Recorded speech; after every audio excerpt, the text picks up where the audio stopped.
Okay. All right. Well, I'm going to call the meeting to order at 6:02. I need someone to make a motion to review and accept the agenda. So moved. Second. Who's our note taker? Jean. Thank you for that. I am recording, obviously so is PEG TV, but I am recording and trying to capture Okay. who's making Recording in progress. what minutes Okay. to give to her, because it's hard for her to hear. This is our All right. agenda. Any additions or deletions from you? I think we're all set. Okay. So all of those in favor of the agenda, please signify by saying aye. Aye. All those opposed? Perfect. All right. So the next new business is that we would love to welcome Brendan McLoughlin. Did I say that right? McLoughlin, excuse me. Brendan McLoughlin is our new student rep here from Otter Valley. I believe you're currently a 9th grader on the student council, president. Yeah. Oh, look at that. It's good to have kids in school. You hear about all these kids. Anyway, so welcome to our board. We're going to go around real quick and just announce who we are and what town we represent. Bill, we will start with you. Bill Mathis, Goshen. Eric Pearson's Pittsford. Greg Bernhardt, I'm an at-large. Right. Barbara Ebling, I'm also at large. Jane Collins, Superintendent. Lori Bertrand, Sudbury. Derek Larson, Brandon. And I'm Patrick Gamba. I'm representing Otter Valley at this time. And we also have some board members online. Becky Becky Bertrand, and I represent Whiting. and Natalie. Hi, I'm Natalie Steen. I represent Brandon. And we also have Kristen Hubert, who is our new superintendent starting July 1. Currently our director of CIA. And thank you, Padua, for recruiting. Brendan said that you were Of course. instrumental in convincing him to join us. Yes. Great. Well, if you have any questions, raise your hand. Ask any of us. And sounds like you and Derek are already hitting it off, so maybe he could be your mentor. Thank you. So, all right. So, communications with parents, citizens, and staff. So tonight we are here with a couple of people to talk about the bell that Bill found, or that we knew about but couldn't see, in the red building at Neshabie. So would one of you like to start? Sure. So my name is Stephen Jupiter. I have met some of you before, some of you not. I am the president of the board of the Brandon Museum. Bill Mathis contacted us a couple of months ago about the bell, asked us if we could help figure out what to do with it. As Lori just said, that it was known that it was there, wasn't really visible, wasn't used in any way, and we were asked to help figure out how to incorporate it back into town life. So we went and took a look at it, and after looking at it and kind of seeing where it was in context, the museum's perspective was it should be left where it is and just be made visible somehow, perhaps by cutting windows into the cupola and then restored to operationality so that it can be used during the school year. And we'd leave it, it's up to the school, up to the community to figure out how to incorporate it. But the idea of moving it seemed kind of impractical on a physical level, and just on a historical and psychological level, it just seemed like a great idea to leave it where it is. Do you know what it would take to make it operational? Is it seized in some way, or do we know? No, it seemed, I personally didn't go up and look at it. Kevin Birchmore from McKernan went up there, and Angela Lynn from the Reporter, they actually climbed up on the roof and pried the cupola open and got a peek at it. It's in great condition, and the only reason that it hasn't been ringing is a wooden block had been placed in it to keep the clapper from striking, and the rope was snagged. But other than that, it seems to be fully operational, or at least could be restored to operationality. Yeah. Could you give the 2-minute history on the bell? Well, what I was able to figure out, I did write an article for the Reporter on this like a week or two ago. What I was able to discover was that it was cast by a foundry in what was West Troy, the Albany area, called Manili, and it was the premier foundry of the time. Many Manili bells throughout the country, and especially throughout New England. And in Brandon, there was also one in the Congregational Church. There was also one in the Methodist Church. Probably that bell isn't as old as the schoolhouse. That bell came from the Arnold District School, which was built in 1804. The Manili Foundry was founded in the 1820s, so the bell couldn't be as old as the school, and probably it wasn't even as old as 1820s. My guess is it's Civil War or a little bit later than that. And it was placed in the Ornament District School, and then when that school was sold into private hands after it closed down in the 50s, moved into private hands, the bell was removed and installed where it is now. And it's been kind of silent and invisible ever since On the Neshobe campus. on the Neshobe campus. Awesome. Thank you. And then we also have, I forgot your name already, I'm sorry. Matthew. George Matthew. So, and he'll tell you what he does. Well, at Bill Mathis' request, I came there last Thursday, and a fellow named Craig from the school staff very kindly set up a ladder and opened up the louver so that I could inspect the bell. And I found it was in very good condition. The yoke works perfectly. A minimal amount of lubrication would be good, but it's not squeaking or anything. It works fine even without that. There's no rust. There are no flat spots on the clapper or on the bell.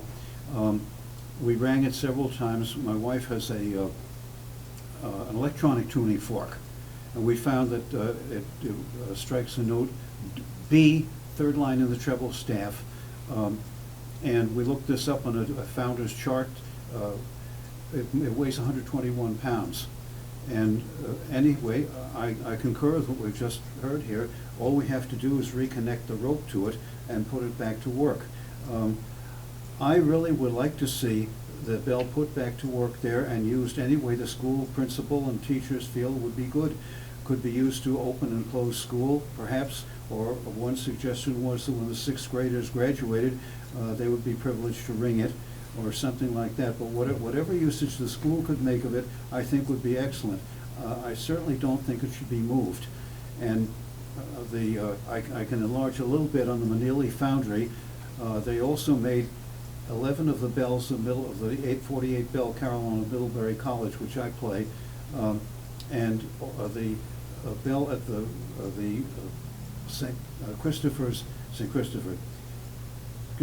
St. Stephen's Episcopal Church in Middlebury was made by Paul Revere. One of Paul Revere's daughters married the first Manili, and the bell across the street at Middlebury Congregational Church was made by Paul Revere's grandson. So the firm of Manili lasted until 1960, when, due to a lot of economic problems, many of the bell foundries in this country closed, which is a tragedy. But anyway, and it's really all I have to say in summary is that I would like to see it put back to work right where it is. It would be good if we could open up the tower a little bit more with larger louvers, but it's not entirely necessary.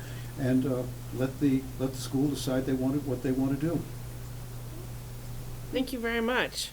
Anybody have any questions, Bill? Yeah, a couple of comments is that if we'd have to bring the bell up a little bit if it were to be visible, and if we were going to have louvers in there and we still wanted them to be the bell to be visible, there'd have to be some kind of glass with wire in it or something like that to prevent vandalism.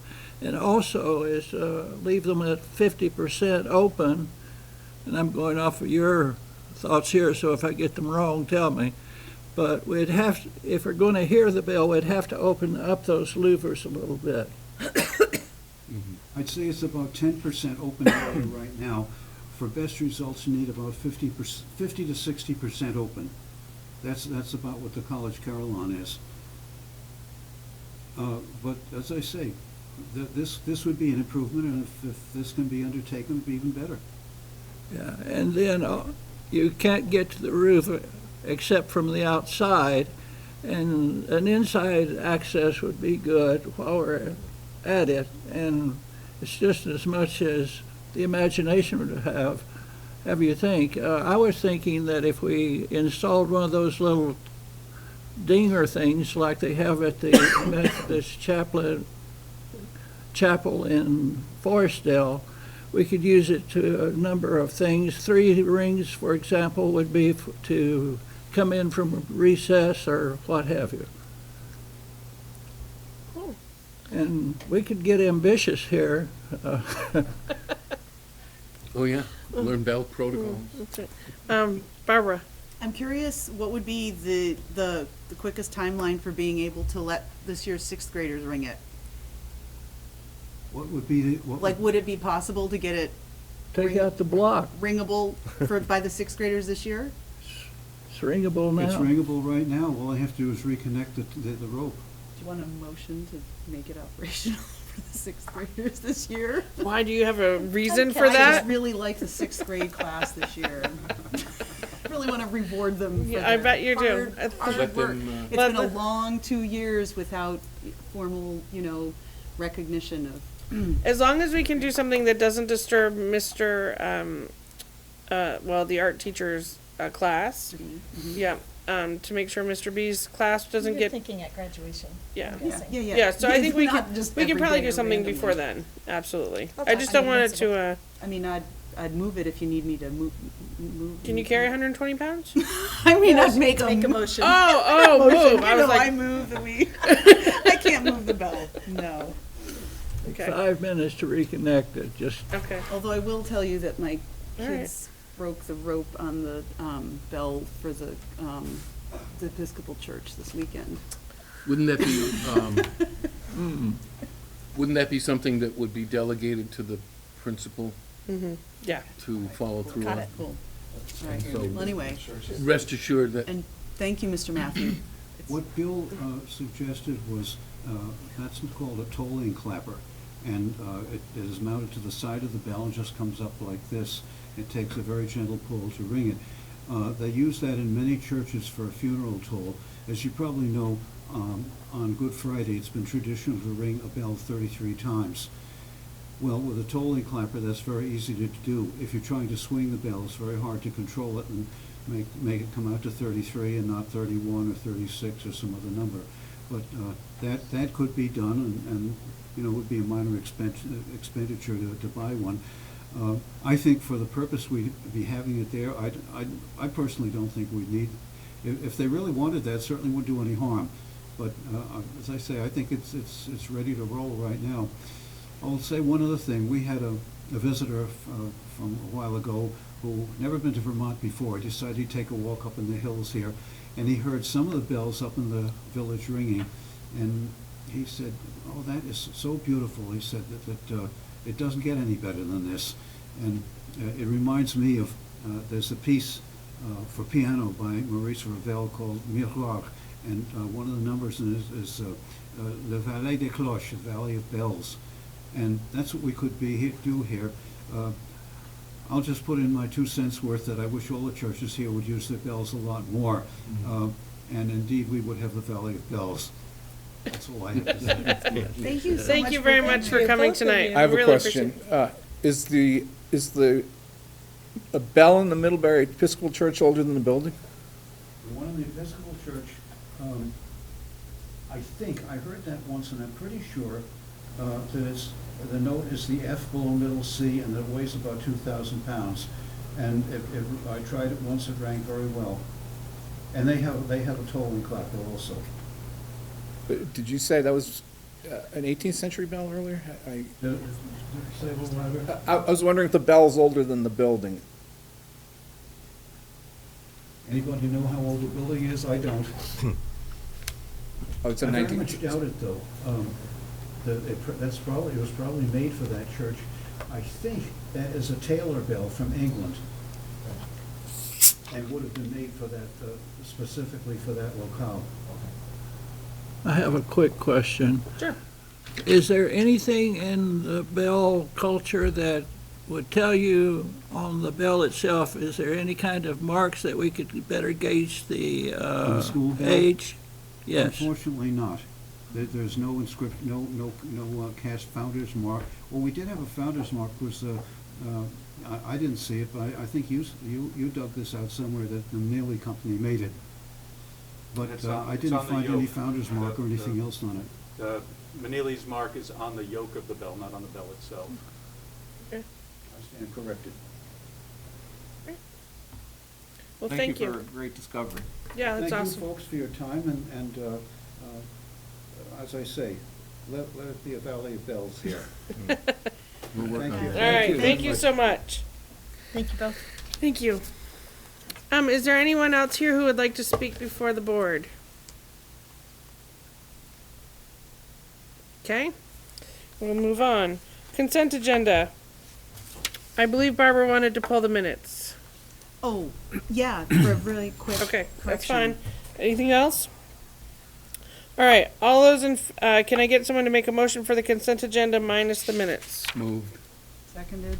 Okay, all those in favor? Aye. Aye. Can we do that one more time, like in unison? With gusto. 1, 2, 3. Aye.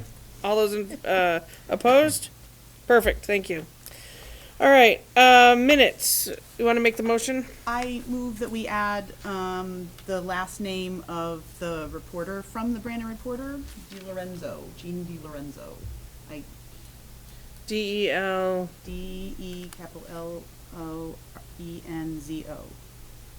Okay, I emailed it to, yeah, I believe you did. It is on there. Where are you seeing that it's not? up where it says others present. Oh, you wanted. Oh, it's so strange. That's really weird. It's on there, but I'm looking at the minutes. Maybe the minutes She- were corrected. Oh, maybe you got a maybe corrected somebody version. already Yeah, corrected. Oh, a that's minor possible. enough Okay. change Okay. that if you emailed it, it probably, Melinda probably corrected it. All right, any other discussion regarding the minutes? All those Is in there a second? Second. Oh, yeah. Thank you, sorry. Kevin. Any other discussion? All those in favor? I'm pretending to capture motions. Okay, no, that's fine. All those opposed? Okay, thank you for that. Moving on. Monitoring report, executive limitations 2.6, which is asset protection. That is one that you'll find in your packet from Jean. I believe when I read it, we've seen this one before. Yeah, last year, a year Yep, ago. a year ago. Do you want to talk if there's been any major updates to it? No, since- there have not. We updated links so that you have current evidence of compliance, but we Okay. did not really need to change the interpretation. Later on in the meeting, I want to have a discussion about an addition, Okay. if we care to. Does anyone want to make a motion to accept 2.6? Okay, I'll second. okay. Um, Any discussion? Yeah, you said, Jamie, that you wanted to talk about some of this? I want to ask you if you want an addition, but it's a separate discussion. So we put it on what is, and then somewhere, I don't know, I know it's in my superintendent's report. Don't think we put naming on there outside. So Oh, during the okay. superintendent's report, I want to talk about naming of facilities, Yeah. which I believe would fit under this policy. Okay, I have a question about number 9.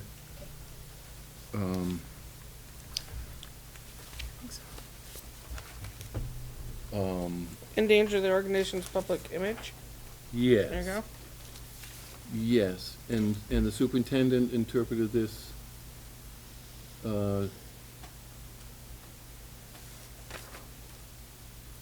let's see, under evidence. You say you had not received any complaints by the board or the community that indicate the public image, credibility, or ability to accomplish our ends has been endangered. This is around the public image, credibility, and our ability to accomplish our ends. I would like to suggest that we've experienced a number of times complaints by the board about our ability to accomplish our ends. And I'm just wondering where that might fit. Whether it's appropriate to fit there, or, it ties into board behavior, it ties into, some of these things, as I've read through, Yeah. Yeah. this one mentions something, but that also is very much a part of this other one, that kind of thing. So as I'm thinking this through, these are executive limitations on the superintendent, and the superintendent can't control the board? So, But when you're talking about right, it does say it generally, but I guess receiving any that, complaints about us, that about, indicates it's been endangered, I guess maybe I should add by the superintendent. In other words, Well, would this be only in respect to asset protection and not necessarily yeah, around the asset protection lens? I don't know. I'm just, I know, and Conjecturing. there's some other, it's an interesting question. it gets, well, I try to look at these phrases and statements globally, rather than, But these are your limitations on the superintendent. The superintendent Yes. has to work within these, not the board has to work within these, but the board has code of conduct, which would also address what you're speaking to. okay. Well, I was just, the way I read that, I reflected that I have sensed that there have been complaints about our ability to About, accomplish our ends. From the board. Could I have an example? well, an example would be that we have not had a report on our ends, the big ends, 1.0, because they are hard to quantify. There is no way to quantify what we have there. Which, based on our discussion in our PD with AJ and and Cindy, we indicated that that's why we want to take our ends and make them quantifiable, because then we could actually know whether or not we are meeting those ends. Or we could alternately assess them qualitatively rather than quantitatively. if I may, I'm not sure that that example fits in with endangering public image credibility. I see, you're talking about ability to accomplish ends. Yeah, that's the only reason I brought that up. Yeah. I'm not, is that the kind of example you were thinking? No, Okay, sorry. but, as we get into reworking some of these, because that's the outcome of analyzing some of our policies, that we may find some ways to cross-pollinate Right. comments. Could I give this as an idea? Surely. Asset protection would indicate that we want to protect our assets, which would also indicate that we would want to make sure that our budget and all of the those dollars are spent wisely towards our ends, correct? Would that be part of it? No, there's a Okay, whole I'm just- financial budgeting executive All right. limitation. So this one is about, the superintendent shall not cause or allow district assets, primarily meaning buildings, but also inventory, et cetera, to be unprotected, inadequately maintained, or unnecessarily risked. And the superintendent shall not fail to insure against theft or casualty losses, allow unbonded personnel access, subject facilities and equipment to improper wear and tear or insufficient maintenance, exposed to claims of liability, purchases with conflict of interest, lose files due to loss or damage, allow practices that don't comply with GAAP, compromise the independence of the audit. So it kind of in line with that.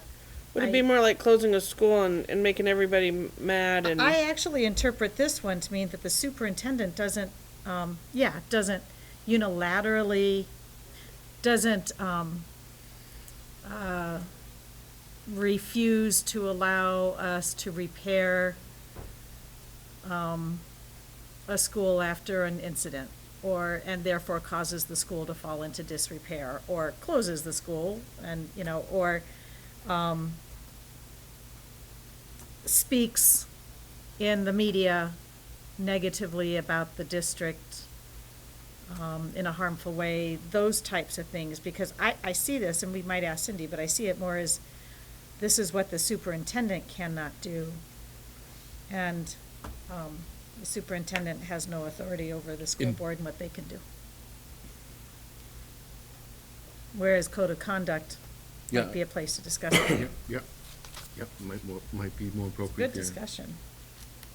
That's my interpretation. If your interpretation is different, then of course clarify it.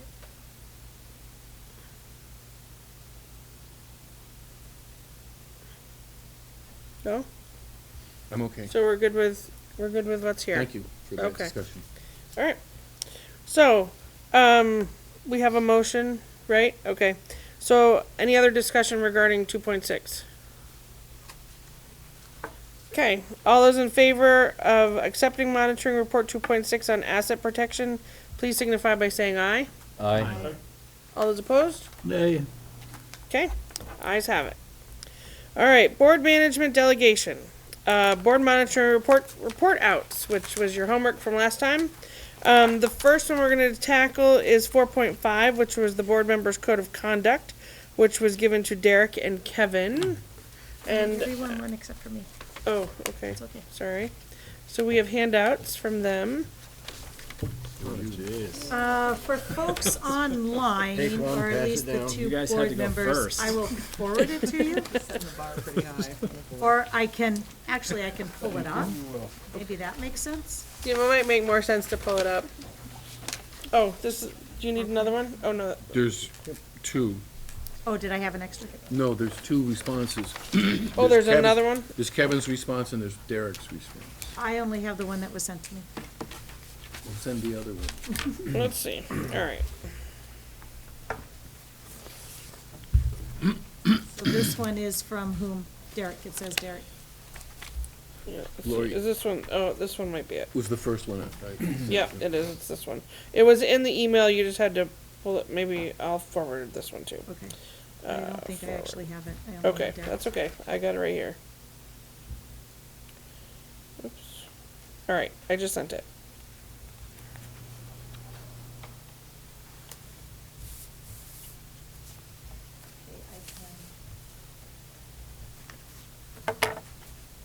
Print it. I can't look at both of them. I can't put both up at the same time. There it is.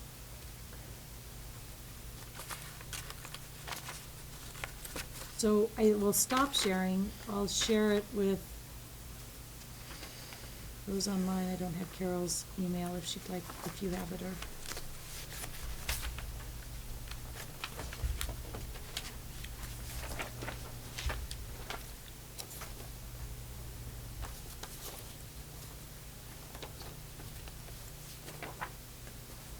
Derek, when you don't have an interpretation, what does that mean? That it's just very clearly stated?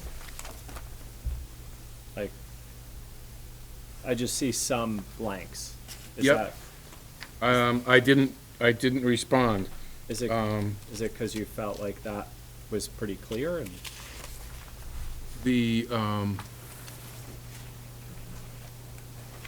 Yes, it's pretty clear. The whole section, my first response about the whole section Oh, there was this.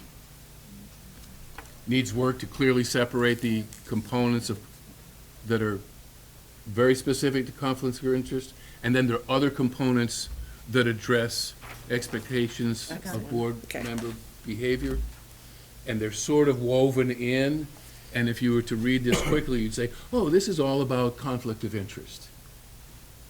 So change it to call it rules of conflict of interest. For the very beginning. Versus code of conduct and expectations of behavior.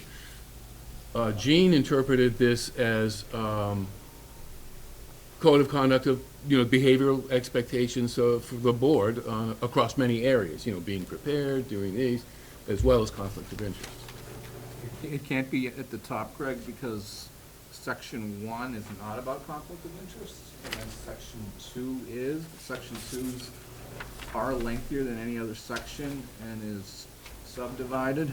Yeah, there's a number of elements. So that- it kind of jumps in the middle, and then section 2 also has numbers underneath as part of it, which should probably be changed to letters, Roman numerals or something, because you keep running into numbers and it's easy to lose your spot. So section 2 maybe should be hauled out and made its own area, or we should have a conflict of interest discussion at the top and then go on to the other ones underneath it. Yeah, I see what you mean.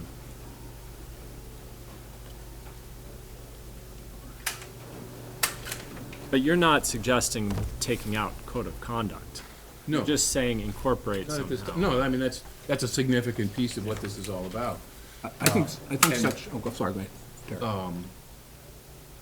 Code of conduct includes, but is not limited to, issues around conflict of interest.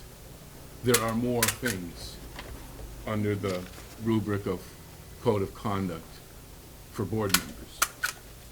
Does that make sense?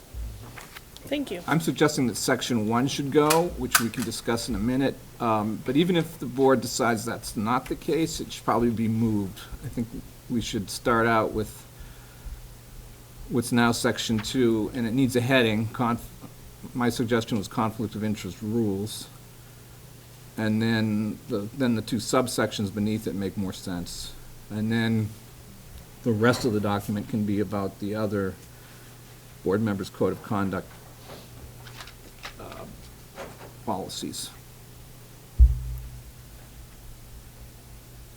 It's just that we have the longest and most complex section kind of dumped in the middle, and it makes it confusing to read. Yeah, I see, I'm looking at it on our website, on the policies on the website, so I can see the breakdown of the numbering. Yeah, and it does sort of seem like, should it be 4.5.1, and then subsection A is the members must demonstrate, and then B is, I mean, I gave her it mine. isn't divided the way the section we had. Yeah, it's Yeah, it needs different designations to make it. Well, it needs some work to be clear about what's intended around conflict of interest issues and related behaviors. But then there are some behaviors that are stated that need to stand alone as separate things that are way more general and I'm trying to, around being properly prepared for board deliberation.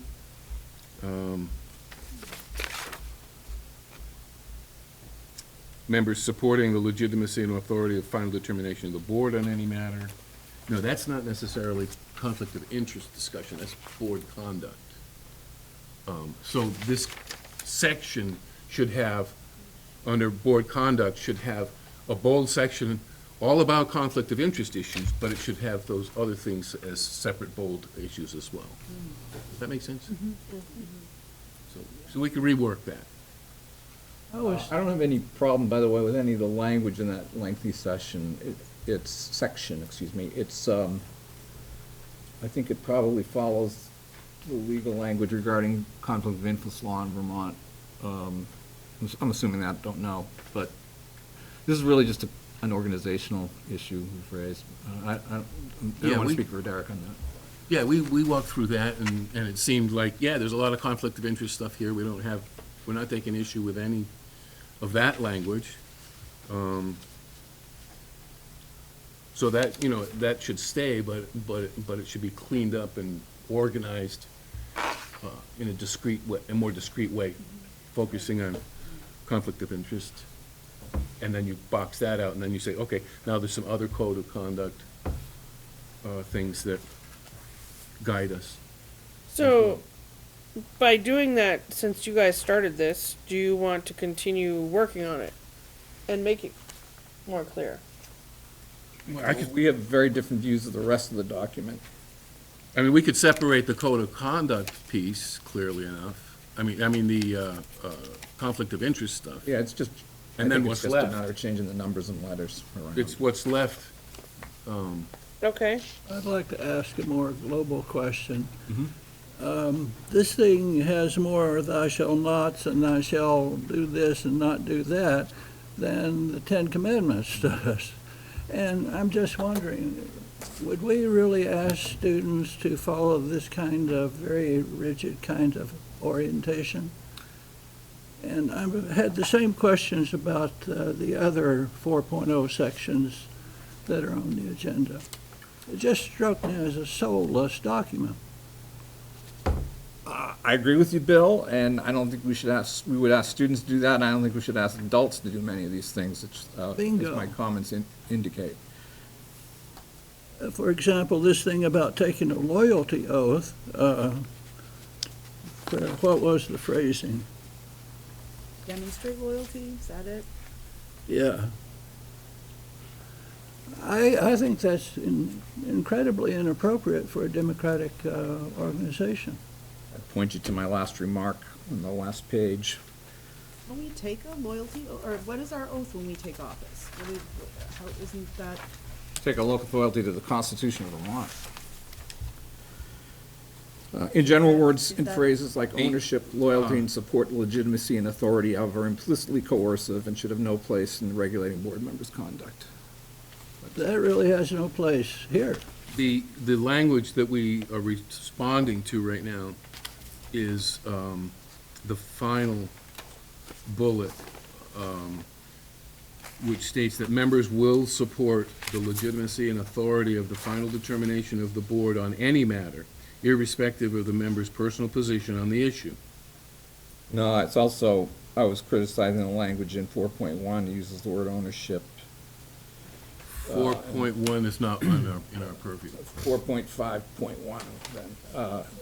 It says ownership up here at the very beginning. Oh, okay. Yeah. And then, I think loyalty pops up Oh, again yes. someplace else. Members must demonstrate loyalty to the ownership, unconflicted by loyalties to staff, other organizations, or any personal interests as parents or guardians. The ownership is the public. I mean, it's our, that's what, where it's defined in the, right. there's gotta be a definition of ownership somewhere in the policy, right?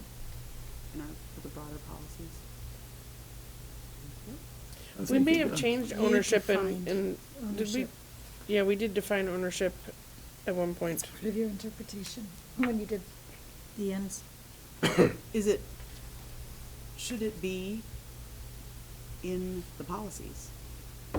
Should ownership be defined in our policies so that when one's referring to this document, they know what that means when it says demonstrate loyalty to the ownership? Is it possibly already?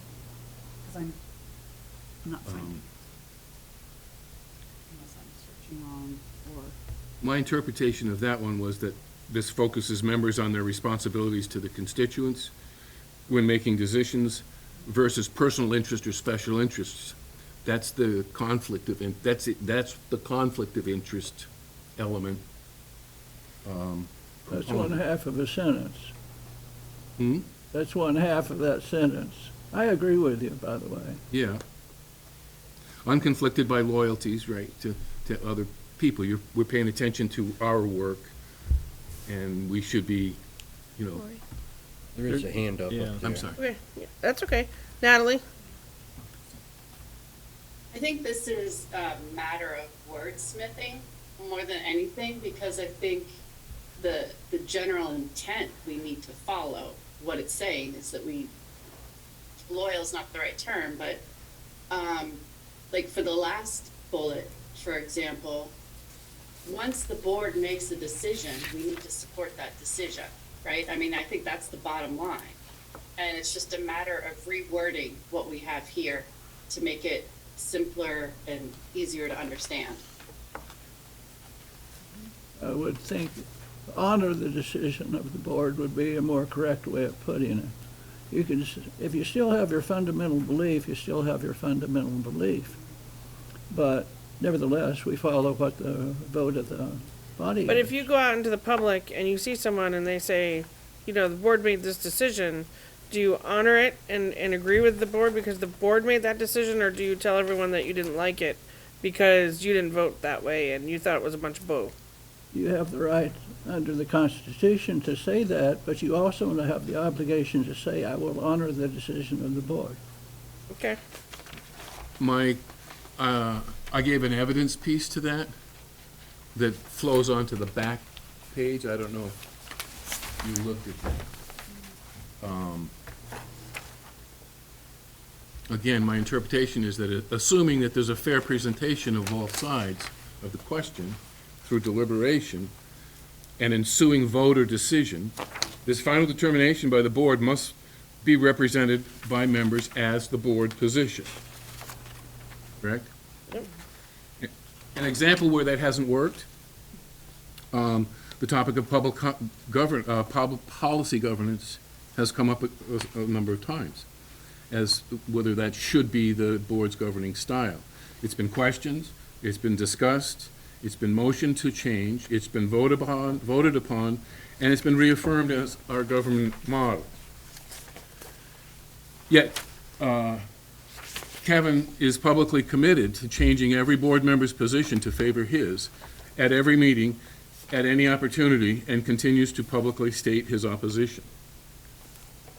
So I see that as a non-example of what we should be doing in terms of supporting the authority of final determination by the board. We go through a process, a democratic process of raising it, motioning it, discussing it, voting on it, and it happened more than once, I believe, and it's voted down. Now, my concern is around board conduct is that my opinion, my bias is that we should not be addressing this way at every meeting. It interferes with our work. If we wanted to question it at our annual meeting, because there's concerns about it, and is it still viable, does it work for us, there should be a time when we can have that question asked. True. But not at every meeting, and not at every turn. I understand that. Well, since my name's been bandied about, I think I should respond. I hope you do, Kevin. One of my heroes is our greatest ex-president, and that's John Quincy Adams. And John Quincy Adams should be best known, I don't know if he is, for his opposition to the gag rule. The gag rule was a rule passed in Congress in 1836 to automatically table any petition coming into Congress regarding the issue of slavery. At the time, the American Anti-Slavery Society was gathering petitions all over the place and mailing them to Congress and asking Congress to end slavery and to end slavery in the District of Columbia. Southern congressmen were angered by this, and many of their northern colleagues agreed with the sentiment Derek just expressed, that it gums up the works, that we have other things to do, we have important business to do, this is just, there's too many of these things, processing them takes too long. And so there's a majority in Congress that said the gag rule should be in place. So any petition regarding slavery should be automatically tabled. It went to the circular file. For between 1836 and 1844, John Quincy Adams fought the gag rule through every means he could, whenever the opportunity came up. He would do things like read the titles of the petitions, which became very lengthy in themselves, because his opponents couldn't stop that. He tried to convince other members that the gag rule was a violation of the right to free speech at every opportunity. He constantly made the case that the gag rule was a violation of the rights of constituents to petition, and therefore a violation of Congress's duties. He was stubborn, he was persistent, he was willing to annoy people, he was relentless. And in 1844, he finally convinced enough other members of Congress to end the gag rule. It's one of the greatest triumphs for free speech in American history. So I understand that people get impatient with my criticism of policy governance. I understand that you may think it slows things down in these meetings. I'm not going to be bothered by that. My job, I believe, is in this regard, is to convince the rest of you that policy governance doesn't work, that it has many, many negative aspects to it, including the strangulation of this board's prerogatives, and that I have the right, and I believe the duty, to try to make the case that this is wrong. So, you know, the parallel's there. I think that saying this is something that we can bring up once a year for 5 minutes, you know, in our busy meeting, that's not going to cut it. I have the right to criticize the way that this board operates, and I will continue to do so. And I'll find ways to do so, one way or the other. Thank you for your honesty. Okay, so getting back to 4.5. There's two different interpretations here in front of us. My curiosity at this point is how we want to mesh them together or somehow put them together.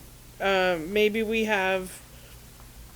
I think this has been a good process, but we need to refine it more. And at some point, you know, if there is some words that need to be changed or things moved around some, we need to do that as a full board, or at least have a couple people put that together the way they think it makes most sense, and then bring it back to us and say, okay, what do you think? But it needs to be a more complete document. If you ultimately don't come to agreement, you can put the two side by side as your report. Okay. Yeah, I mean, Kevin and I agreed on a number of sections, you know, the conflict of interest piece, as I brought up at the beginning, is a bulk of the statements, and could be crafted as that, and then look at what are those other bullets, and are there other things along that are germane to that kind of behavior, board behavior, that we should be making decisions about, talking about, and including in this? There's an additional difficulty Derek and I did not discuss, and I don't want to sandbag you, Derek, but I don't think you'll disagree with this. Some of this is addresses board members' legal obligations, that, you know, if we are dipping into the till somehow or violating conflict of interest law, we can get in trouble, and should. Others are more suggestive of what a good responsible board member should be doing. As Bill pointed out, we don't necessarily need to be told to do our reading, and we shouldn't be taken away in handcuffs if we don't do our homework. And that's something, you know, if you're a bad public servant and consistently show up unprepared and don't know what you're talking about and so forth and so on, it's the prerogative of the voters to get rid of you. We kind of forget about that because, you know, most of us have never had opposition when we ran for these jobs, and, you know, here we're out begging for people to fill them. But really, it's up to the voters to get rid of us if we do a bad job. So it's a good suggestion. You know, it's a good thing to do. We expect each other to show up prepared. But to say that it's a requirement, and, you know, it's in the same section as a legal obligation, you know, that, you know, you can be taken away in handcuffs is confusing and yeah, it's confusing and probably a bad idea. Not probably, I think it's a bad idea. So what would the board like to do about these? Would you like to keep them side by side and accept them both? Or do you want to... Yes, Bill? I'd like to see it go back for a pretty overall redoing, to tell you the truth. Peripheral to what these two gentlemen are saying, again, it's a soulless document. It doesn't reflect what it is that we should be doing. It doesn't aspire to greater things. Well, this is really just what we're supposed to be doing as our governance process. So I don't know that it, you know, the greater things that we want to aspire to are our ends. Which would say, why do we really need this other than for some kind of legal reasoning? I would say we need this just, you know, as a matter of point to be able to say, look, when you come to a meeting, you need to be prepared. You need to have read the material so that you can talk, you know, about it. So that you're not like, oh, I mean, we've all done it in prior meetings, we're flipping through hoping we see something so we can say something. It happens to all of us once in a while. It's just a way to say, look, these are the things that we want you to be able to do to be a really great board member here. I did address the being prepared for See you next, Natalie. board deliberation as a separate, being properly prepared for board deliberation should be a separate bullet around board conduct. And my interpretation is that this should be separate, bold section heading with descriptions of the type of work required before a meeting for effective board participation. Tell us a little bit about, you're going to be seeing supplemental documents. It's expected that you read those. They relate to an agenda item, that we're going to be talking about. So you got to have some background on it. That's why we send it. So and an example, under the examples section, I said, when agenda items are warned and supplemental materials are provided, often members have not read or considered the material, and much valuable time is wasted doing the homework at the meeting before deliberative work can begin. And we felt that we're wasting time, So an example of a behavior of mine, not preparing for a meeting, is the behavior. It would be a benefit to me. I don't have to spend the time on it. And yet ultimately, a cost to children would be that the wasted board time could have been focused on student outcomes, while I pretended that all those supplemental materials were not important and we're going to go over them anyway. So why should I read them? So I think it's important that people do their homework, then come to the meeting prepared to talk about the issues. Natalie.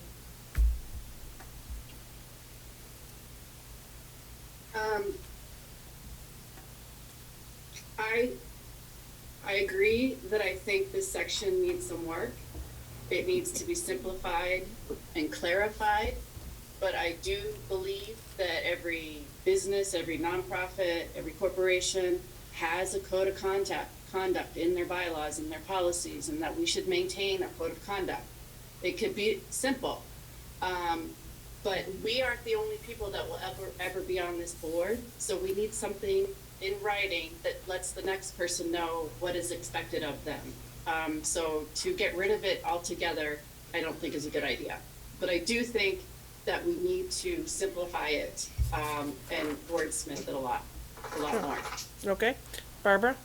Yeah, that is a lot of, that Natalie really nailed it. That I was just gonna say that I think most employers have documents, staff manuals of what's expected, and some of it might seem patronizing, but it needs to be there.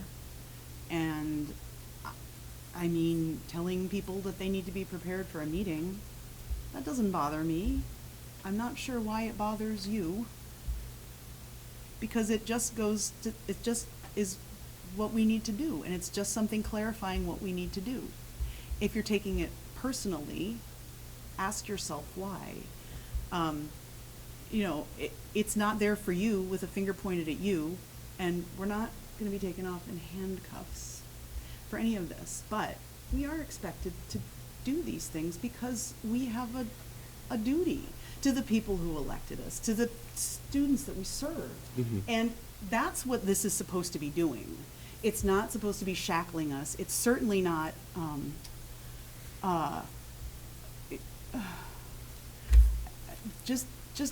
I'm sorry, but the very notion of comparing this to anything to do with slavery is just. Okay, that's enough. Derek? But I would compare it to Okay. teaching and what we ask teachers to do all the time, and what they have documents that are called best practices. And this might be better outlined as, these are best practices for the board for efficient and productive work. I like that language. I like best practices. I think that's better. It's a positive framing. The only And problem is- outside of this, though, not with the legal wording of conflict of interest, if we had a best practice, something. Well, similar. under code of conduct, you Yeah. could have conflict of interest, and then you could have Best best practice. practices for board productivity or some other thing like that. Yeah. I like best practices too, because, for example, we don't have, as part of our code of conduct, that we're not supposed to show up drunk. That's understood. Yeah.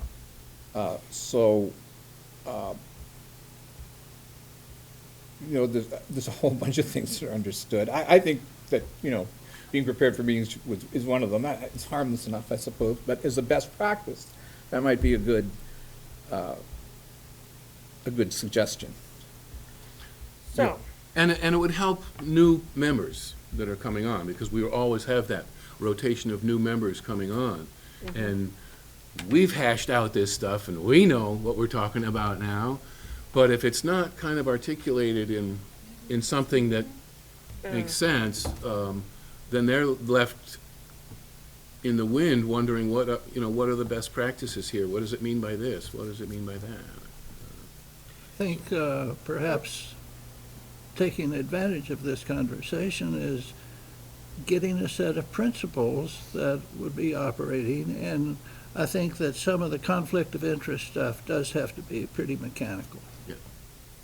And that would be that, but we don't need pages and pages of thou shalt nots or thou shalt kind of things. Natalie, do you have another question? Okay.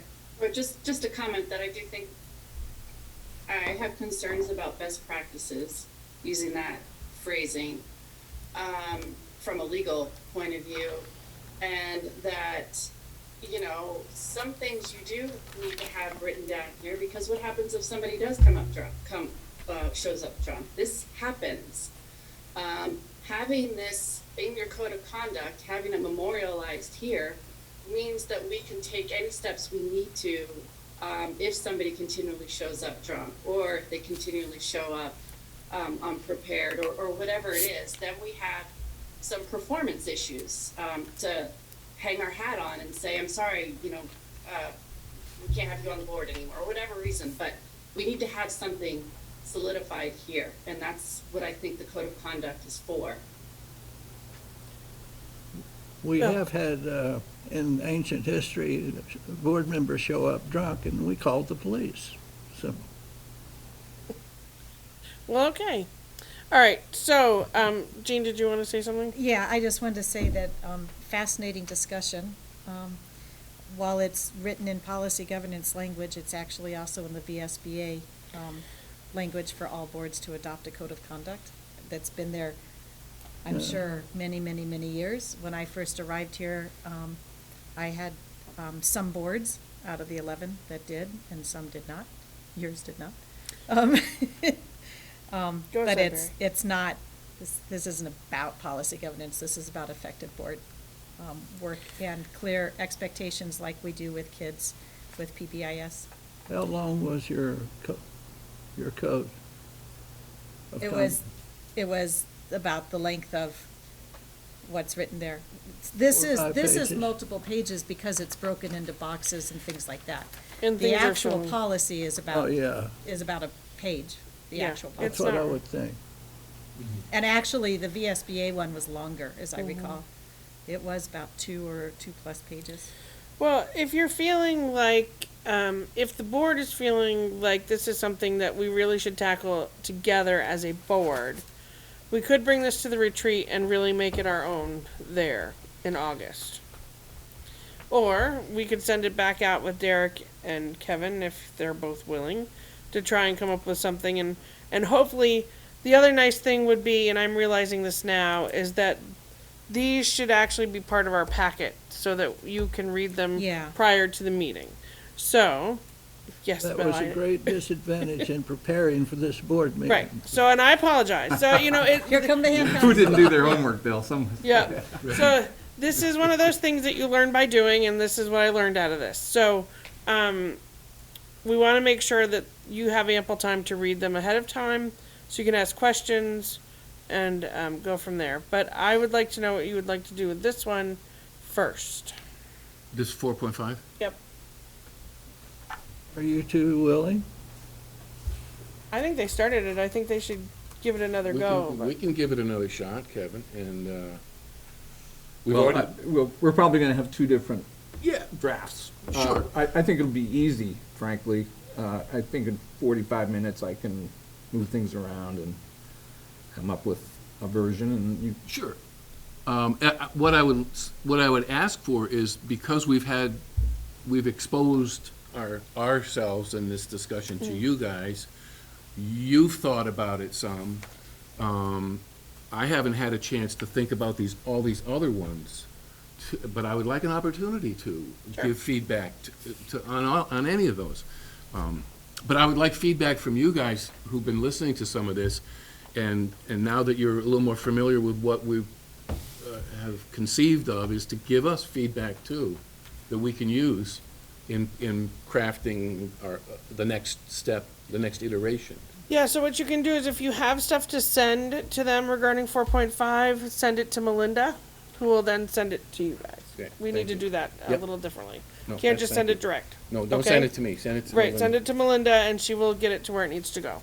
Or Yeah, you can send it to me. I didn't Yeah, actually get it either, so I couldn't print it before the meeting, Yeah, so. sorry. Melinda, no, that's right. So we'll send it to Melinda. Melinda is the keeper of information. Okay. All right, so that's 4.5. So now let's talk about 4.3, which was supposed to be... Oh, yeah, 3. Yep, 4.3, which was supposed to be Natalie and Mike. Sorry, Natalie, that Mike ditched you. So, I'm sending it to you guys online right It now. wasn't personal. no, I don't think it was personal, but, you Here's know. a copy. Okay.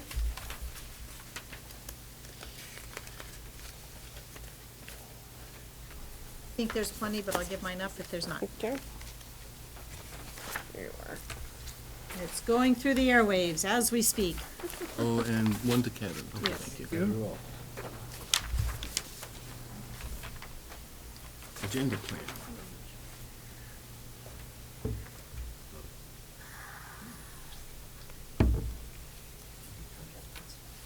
Yeah, I know. I think we just found our person who's going to be doing these from now on. Congratulations, Natalie.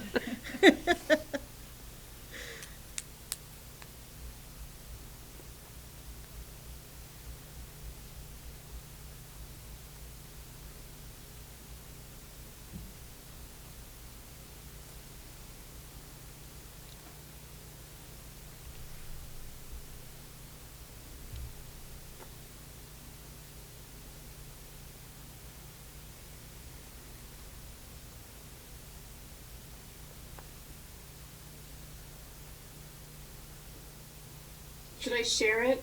Can I share it? Sure. I think you can. Let me make sure that, okay, there you go. You can share it now.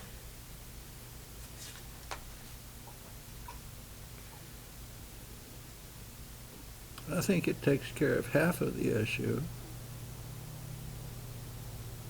What do you mean? On Zoom, see it? Oh, yeah, but that's not what I handed out. I handed out a one-page, nice, neat document. Natalie, can you make it bigger, please? Natalie, do I have this one? Oops.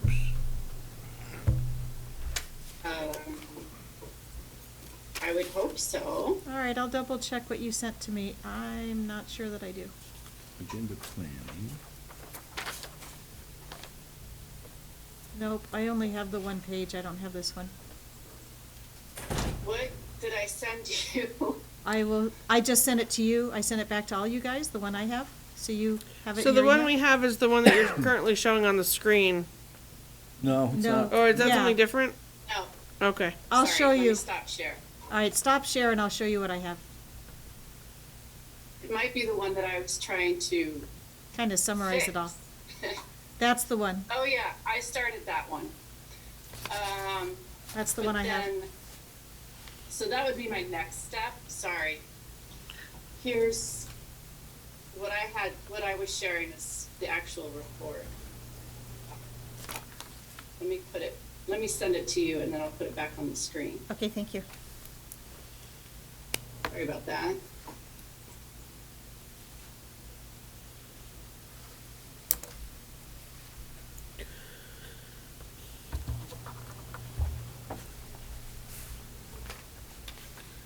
Agenda planning in this format? Yeah, she's sending it to Jean right now, and then she's gonna put it up there.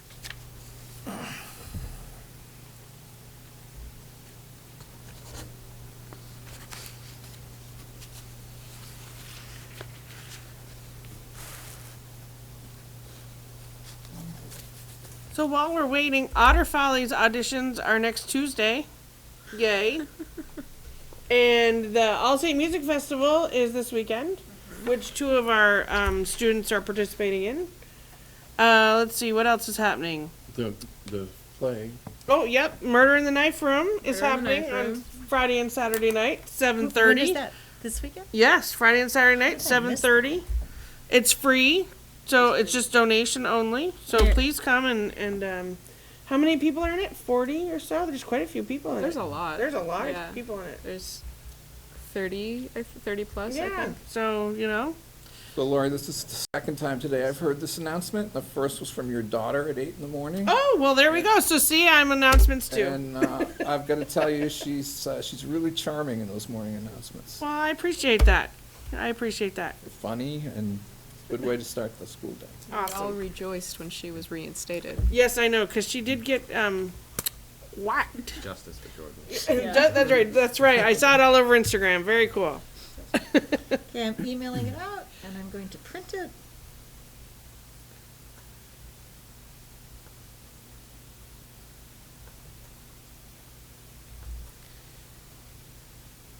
So if you don't want to audition for Otter Follies, but you want to come to Otter Follies, the date has been changed. June 2nd. June 2nd. Yes, which is a Thursday. Ooh. All right. Because you have to be here June 1st for a meeting. Of course. Of course. That's why it's Of been course. moved. Of Yes, course. of I knew course. that. I knew that. Yeah. What time is that? Otter Follies, Yeah. 7 o'clock. Okay. Yep. I think that might be the same day that the spring fling is happening at Otter Valley. Oh, yeah. okay. Well, that's okay. We'll just keep the party going.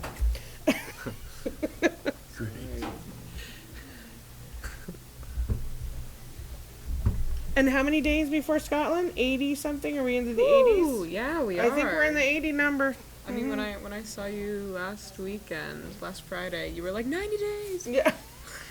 I know. Can't wait to get rid of you guys. For how many days? 16 days? 16. 16 Yeah, I think days, so. yeah. And everybody can come to actually see the performance? Yes, they can. It is On- also free of charge, donation based. July 27th? Yes. 2 days before you guys leave, there will be a musical here for everyone to see that they will be showing for four times. You're gonna actually show it Yes. 4 times. Yes. Okay. We will. One of them is at like 8:15 in the morning. The Which other is one like is what for 9:15 us? at night. Well, see, you get to see where Yeah, hey, yeah. it's theater. We do theater all the time. That's right. Cool. What else is happening that I don't know about? Any sporting events? Baseball and softball have been rained out a lot, unfortunately. That's all. What else? Last baseball home game is the 22nd. Of That's May? the last game. Yeah. Okay. Is that before playoffs, or is it just the final game? That's just the final. Final game. Okay. At home. All right. Lacrosse has been doing well, though, I hear. Yes. Okay.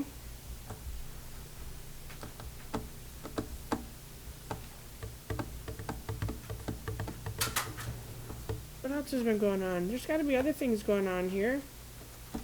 I might go to Oh, school, but I'm not really like. Oh, Padua.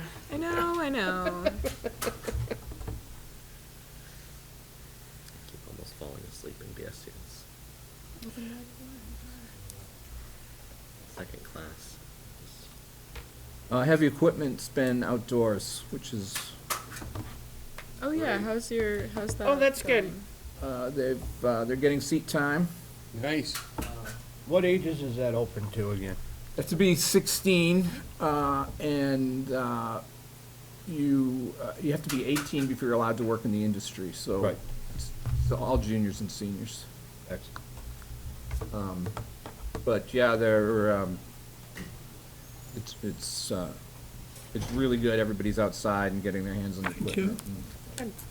And Dave Markowski's been absolutely wonderful in supporting him, and great teacher. Are you seeing, kids excited about the next one? I mean, are you hearing from kids that, want to Well, take it? That's something we have to talk about. That Mr. Carpack's got the Rowland Fellowship next year, so whether that class is gonna be able to be taught next year is a little up in the air right now. Oh, okay, all right. I don't know. You need to talk about it. I think Right, high yeah, school yeah, needs to talk right, about yeah. it. Okay, so, now that we've talked about all the great things that are happening here at Otter Valley and the surrounding area, we're gonna move back into our 4.3 agenda planning, done by Natalie.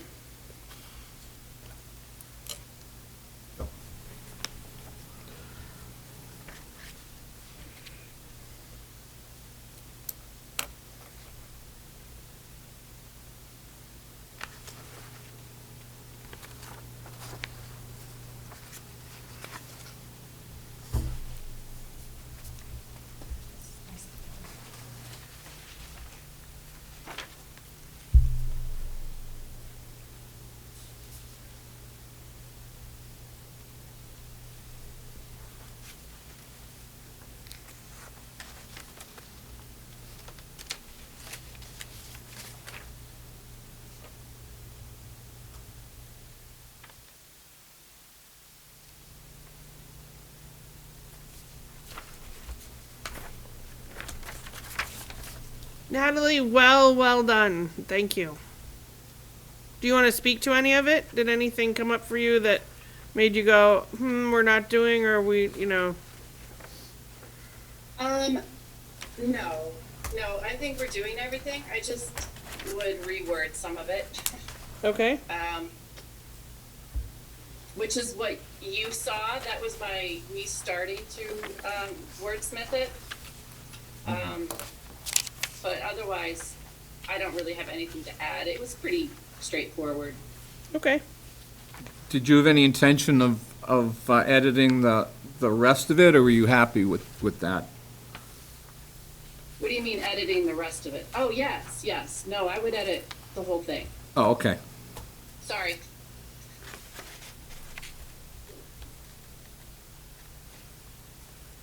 I would edit everything if I had the opportunity. Sorry. Not just policies, everything. Okay. Everything. Okay. Well, the edits you made, I think, are very good. I have a conceptual problem I'd like to have the board address, is that this basically implies that the agenda is driven completely off the annual report kind of thing. Agendas are much broader than that. Life happens. For example, we just had the most exciting part of this meeting just a few minutes ago while waiting for the Xerox when we heard about the play, the trips, and things of this sort. Oh, I thought he was going to say the bell, and I was going to be like, that was a long time ago. We can talk about the bell, but I won't. And I feel the need to not be so rigid in terms of this is the set piece in which this is set up in the summer, which is followed out bang, bang, bang, bang. And things like COVID happen, and they change the agenda and what we're doing. And so I'm not sure exactly what the solution is, but it just seems like it's boxed in. So I would tell you this. Item number 3 on page 2 specifically says a board member may recommend or request an item for board discussion by submitting the item to the chair. That's No- my second question. Well, no later than 5 days before the agenda is to go out. Yeah. So you wanted to talk about the bell, and we did add it. And we've done this throughout the course of the year. We've added things to the agenda as people have asked or requested. Well, yeah, that's quite true, and you've been very good about honoring those kinds of things. Okay. The thing is paragraph 3 says that the board member can submit a request for an item to the chair, but it doesn't say how it's processed, and maybe it shouldn't. How would you want it to be processed? I mean, like No, Like I have the ability to say no, or we can't do it this meeting, but we could do it, whenever, or, 9 times out of 10, I do try to get it onto the very next agenda, unless it makes more sense that it's a presentation that you're requesting, and then we add it where we can. yeah, my experience has been good. Okay. So I'm not complaining about the experience. I'm just saying that if this were in different hands with not so workable a person, as you've proven yourself to be, I'm not so workable anymore. should we say something more specific about the having the right to do this, or if there was a rejection, should there be an appeal process or things like that? I'm just exploring this out loud, to tell you the truth. It's just that I just noticed the way that it was worded, and So it sounds like there might be questions to pose for revision, for future discussion. true. Well, and so here's, it works well too, because Lori has in many cases said, well, this can wait till next month, and because we're jammed up, and or because, it makes sense, whatever. Well, I guess my question is this. Why would we make it more narrow until it happens? oh, good. Well, that's a fair question. If I was a real tyrant, which my kids would tell you I am, there's a lot of no's happening. But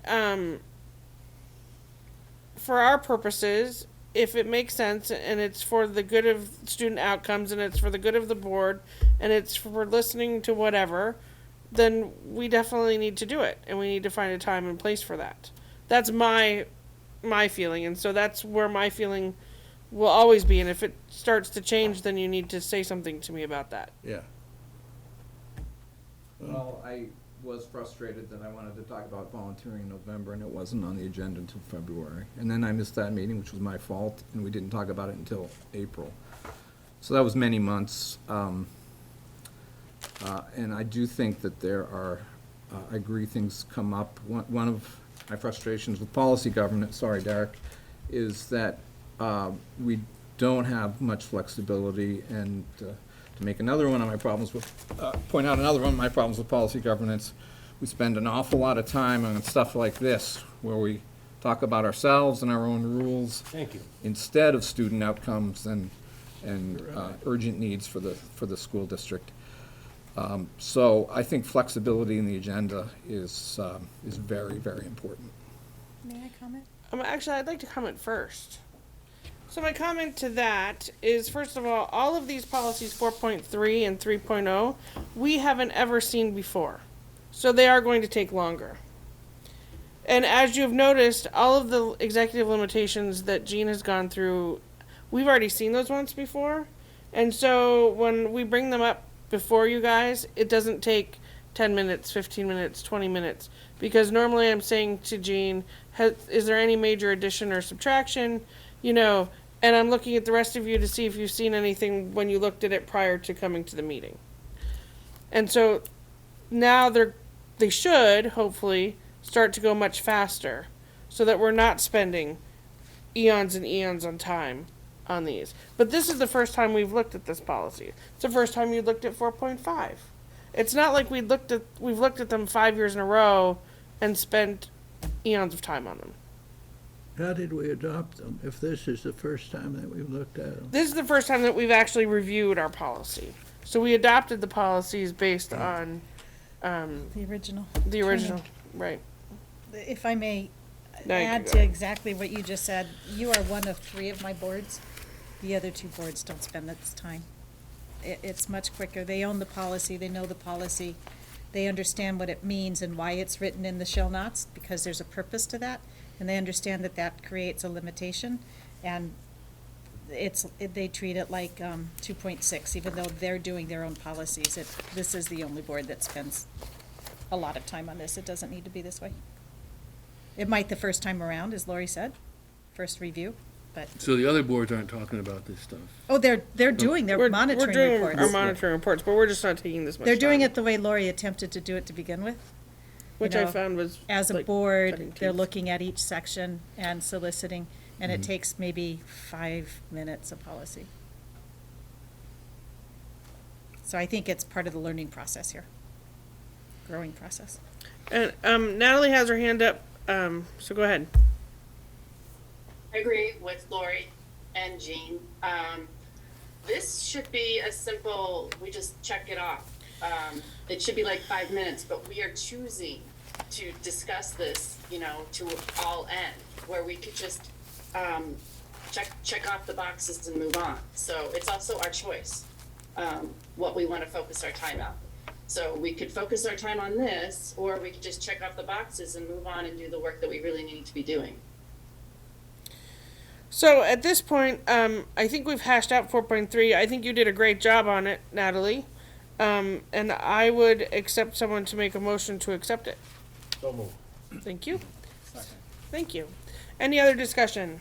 Yeah, Natalie said that she wanted to edit it more. That would be a revision of the policy. That's not accepting the report. A revision of the policy words would have to come forward as a new policy to be voted on. The acceptance is just the box report, her interpretation.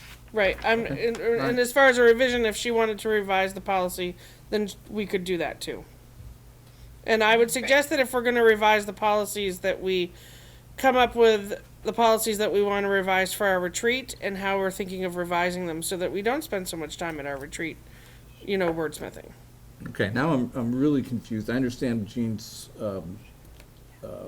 explanation, but what are we doing if we're, asking board members to do all this time, with Natalie, for example, doing a very careful reading and made suggested changes, and it's just a report, and it's gonna be months and months before we do anything else? Can I say something? Sure, go ahead, Natalie. It's your report. So what I realized in doing this, which I thought was a really good learning lesson for me, because I started out trying to revise the policy, and that's not what the job is here. Our job is to look at the policy and see if we're complying with the policy. And if you so understand that's what I it. did. I looked at each one of them. What does it mean, and how are we complying? So I checked off the boxes and then I moved on. If we are complying, then that's what we need to be talking about. But we shouldn't be wasting our time really talking about wordsmithing and all that. That is something we do at another time, as Lori has mentioned, like at a retreat, something that we plan. But the monitoring report is just to make sure that we're following all our ends policies. Are we complying with them? Are we doing what we said we were going to be doing? Okay, so now I have a question about me and possibly for Derek too. Why were we asked to go back and redo what we did already then? What's the purpose of that? Because it's not complete. So we have to fill out all the boxes and then we're done? Probably. Do us. And I think you also wanted to talk about some changes too, which you could bring forth for revision later on. But at this point, the report itself has to be, it's not complete. And I would hope that you would take it back and complete it. We had made some suggestions, I had made some suggestions, and Kevin agreed about separating out some things, Right. reorganizing it a little bit so it made more sense. So that's why we're continuing on.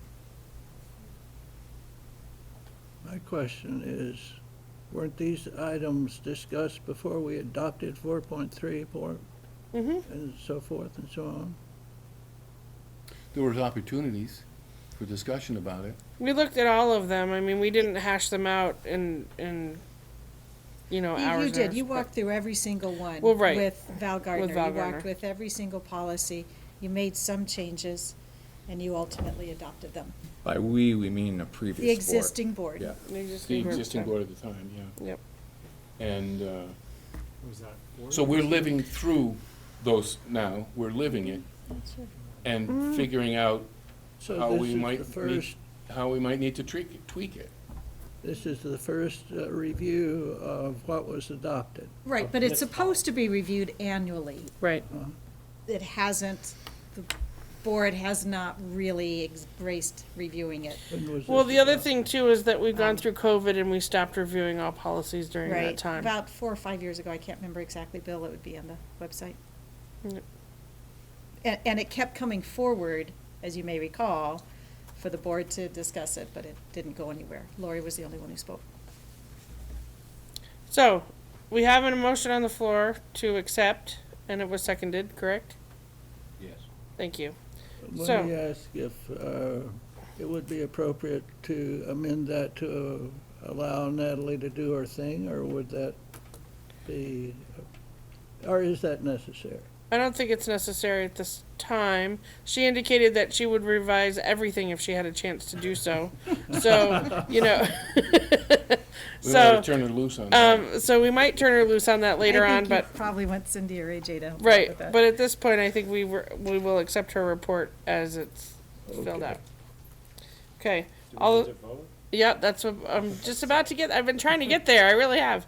All of those in favor of accepting 4.3 agenda planning by Natalie, please signify by saying aye. Aye. All those opposed?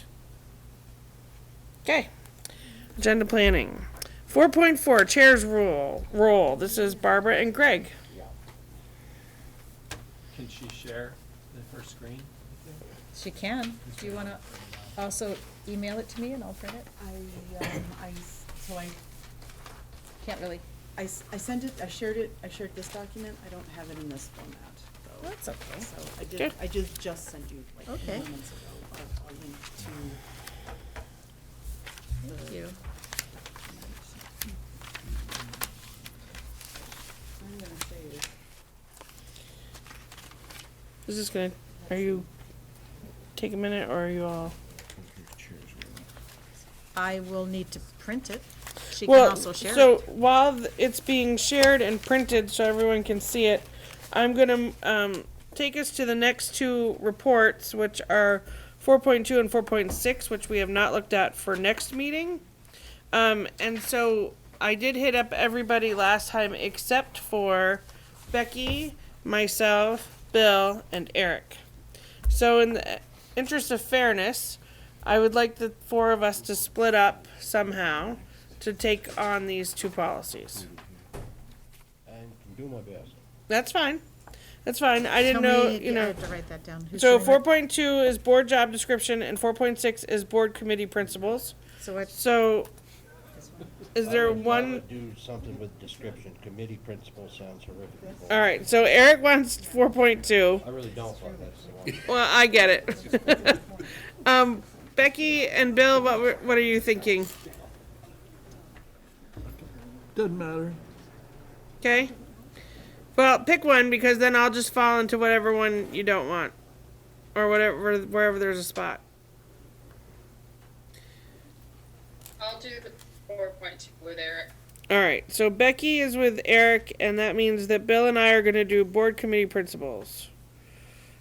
So one thing you need to know is that these need to be back to Melinda the Thursday before our meeting. So our meeting is June 1st, and she sends out the packet on Thursday, Friday. May 26th. Yeah. Actually, make it Wednesday, May 25th. Okay. Excuse me, which one did we have? We have 4.6. Okay. And if it's easier for you, Bill, I can come to your office and we can hash it out there if you want. Depends on whether you provide coffee or not. I could bring you coffee. I don't drink coffee, so. I'll Or bring- you can come to my office and I'll get you a cup of Jiffy Mart coffee. I can stop at Jiffy Mart. Okay. super okay. All right. So that takes care of I that feel next like piece. these are hard acts. I wonder if you should wait till, I don't know, It's not like another meeting, you bet. No, this policy is not as complex, I feel like, as the others. I mean, first of all, it only. Maybe that's why I have this job because it's not as complex. Well, no, I say that Your because job's complex. it only refers to the board chair. Okay. So it's not like we have to analyze Oh, sure. It's, a ton I of think it's- felt stuff like we here. were. So we now were they're gonna basically pull me apart. Finding Okay. other words for the words that were there, but it didn't Okay. seem particularly, Loaded. right, it didn't It's about seem power. thought. Okay. So a lot of it may just seem like rewriting, and So some it of did, it. the blue did not turn out. I can share it so people can see it. Oh. It's not really, because well, Oh, I it's guess not. meaning, it's just I- meaning in blue? there's Okay, so bolded- it's delineated. Meaning Yeah, because example, and in it some- says meaning. Okay. Some cases there aren't examples. Okay. Because frankly, it just sort of. And I don't know if it's so important it's in the boxes as much as the activities do. I think that if the activity's done, it doesn't matter how you kind of do it. So this is fine.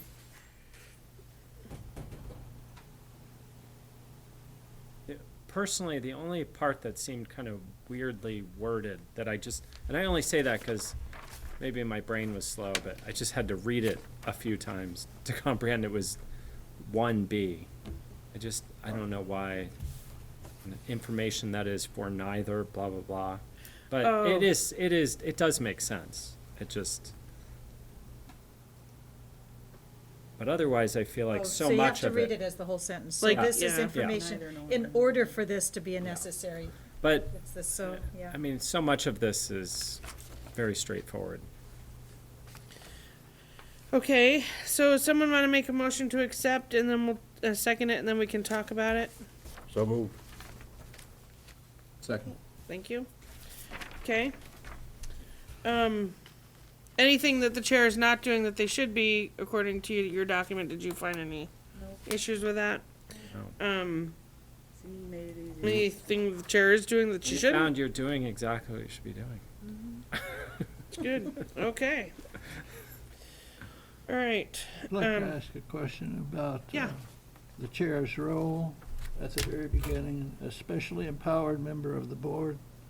I think that might run into some legal problems.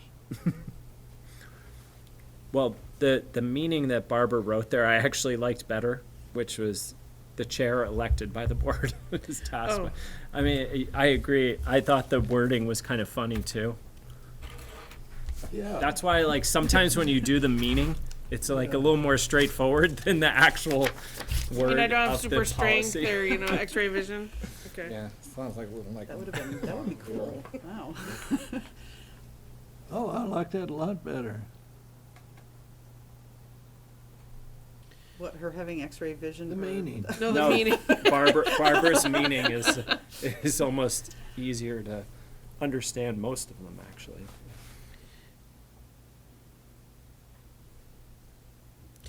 Well, if that's the only major change that you'd want to make, we could make that change right now. No, sorry. No? We Two can't? times. Don't we have to Two like? times. We have Oh, to do it oh, that's right, we now, have to and do then it we now, have and to we do do it it Oh, again. wait a minute, right. the board, the chair apparently doesn't know.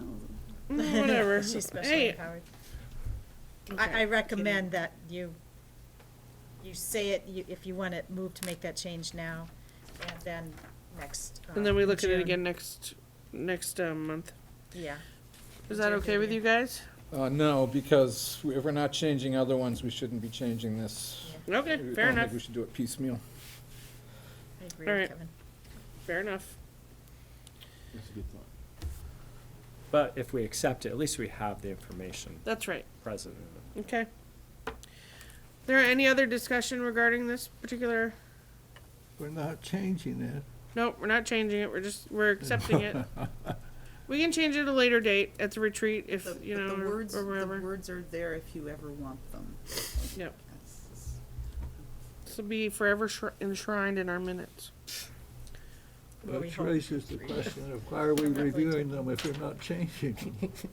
Just to make sure that we're following them. Yeah. So And that again, our board chair is this, following. this first round is you're looking at it and interpreting it and saying, does it really say what we want it to say?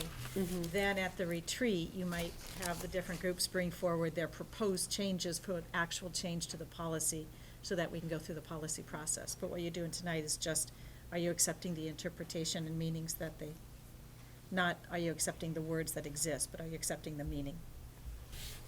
I know. Okay. Well, we're accepting that we're in compliance, right? And that you're in nothing compliance. Right, yep. changed. Yeah. Any other discussion? Hearing none, all those in favor of accepting 4.4 chair's role as done by Greg and Barbara, signify by saying aye. Aye. All those opposed? No. Okay. Who was I'll that? say no as well. Bill and Kevin. Okay, moving on. And we've already done our assignments for next month. May 25th is when they need to be back to Melinda. All right, special budget revote debrief. Do you want to talk about that? I'm not sure. If we need what- to? I'm not sure. It's really what you're learning from it, not what I'm learning from it. I mean, I already shared with you that I feel as though it was pretty clear from the feedback we got that people didn't even realize that they didn't vote the first time. The reporter special 2-page helped a lot, and yet we still had people call up and say, why are there signs in front of the schools? Is there something going on with the teachers? And we had one member of the community wonder if their vote that they took in March would still count if they had to show up again. So it's really concerning what people understand about voting and not Signs voting. got left up in front of Pittsford School, and I received phone calls days after. Good to know. All right, Wanting to know, the signs where were do I not from vote? us. The signs were from the association, but Mhm. I will share that feedback. So I think that next year at budget time, I think a more robust communication plan. I know that some of you, and I heard specifically from Eric, did some really active, trying to get the word out and explaining to people what it was and what it was about. And I'm pleased, of course, that it passed, but I'm concerned. Next time around, I think you're gonna need a very concerted communication effort.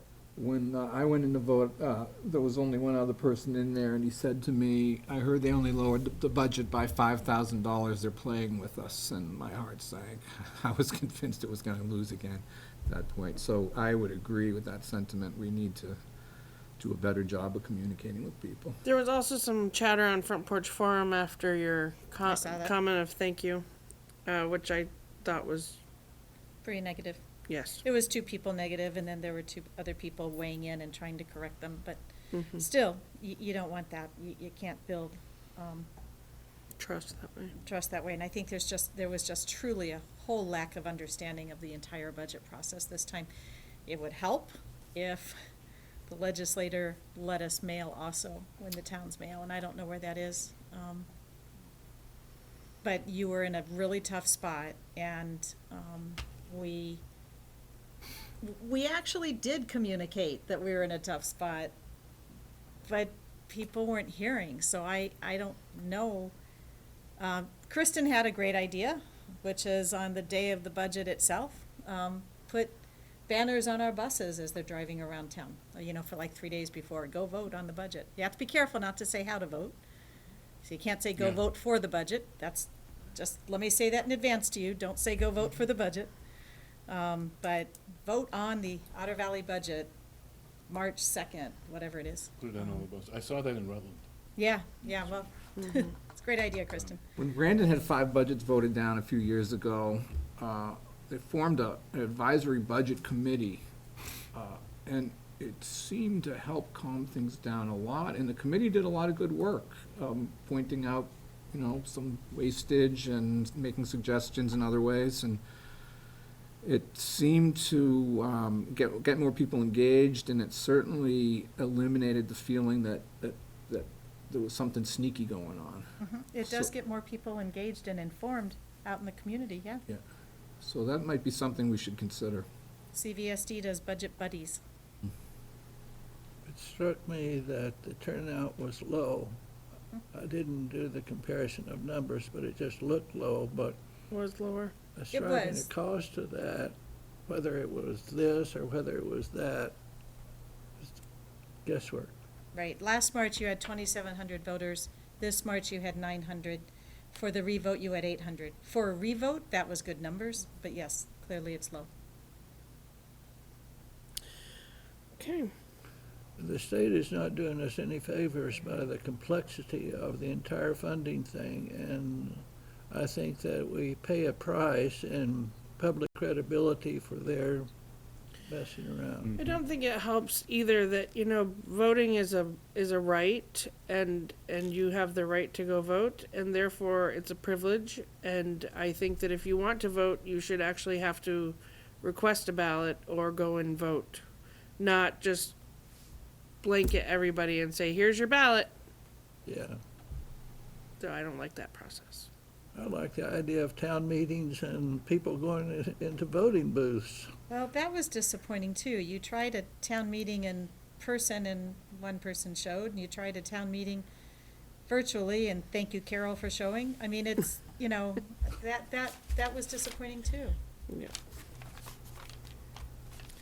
I don't want to waste too much board time, but the power and the level of engagement with Vermont Town Meeting has been on the decline since the 1970s. It's a long-term problem. I think it is a problem, but enough said for the moment. All right. Well, the good news is that we do have an approved budget now by our voters. So thank you for anybody who's watching this for that. And we will come back. We will start getting next year ready.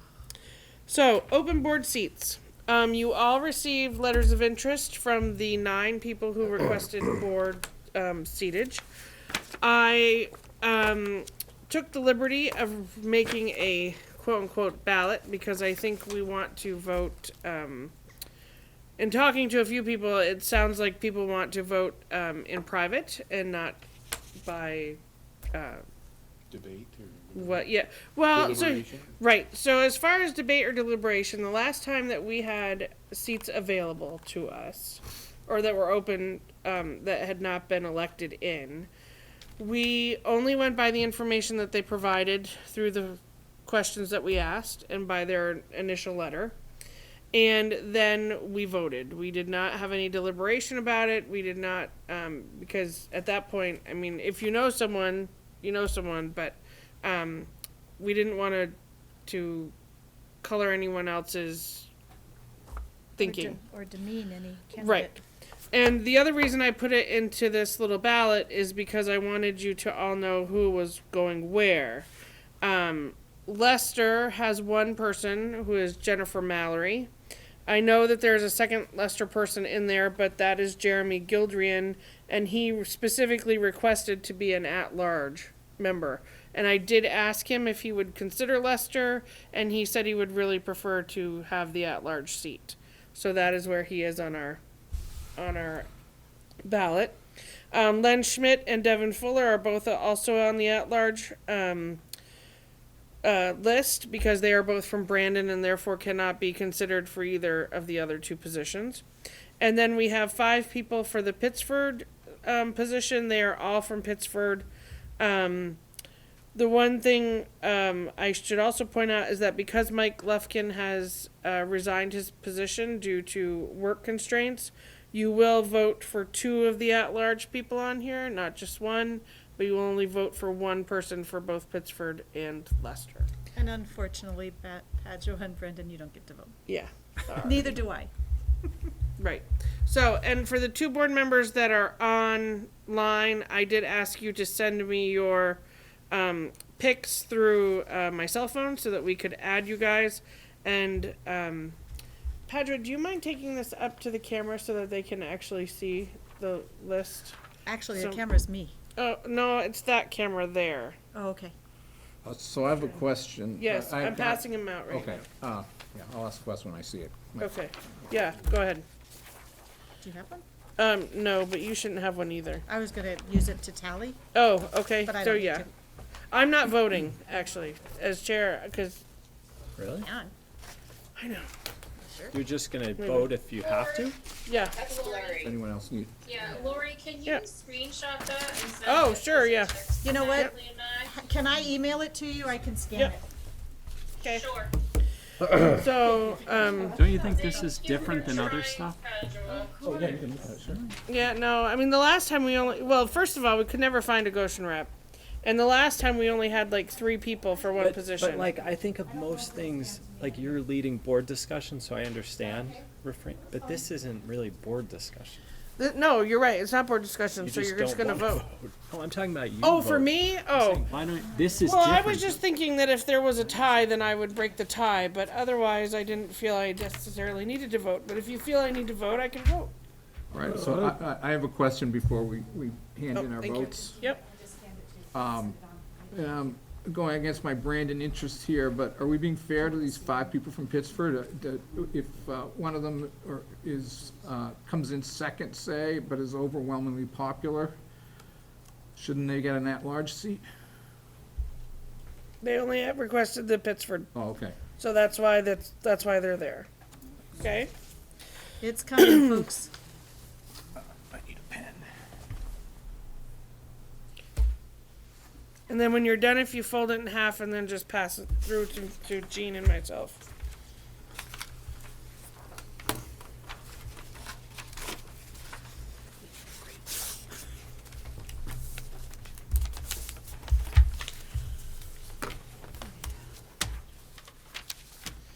Thank you. The folks online don't even have it yet, so. Yep, that's okay. Okay, I just got it, so I'm sending it on to you now. We just sent you our 4 names. Yeah, that's fine. I'm just sending it to Natalie and Becky.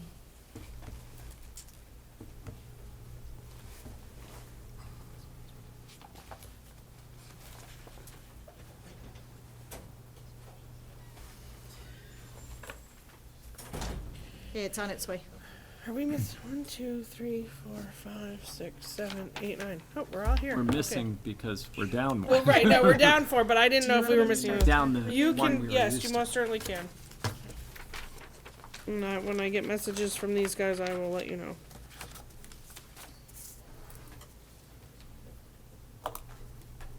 See, Lori, if If you we have to don't break get a a tie. majority- Oh, I already voted. Oh, I good. just went ahead and voted. You said to vote?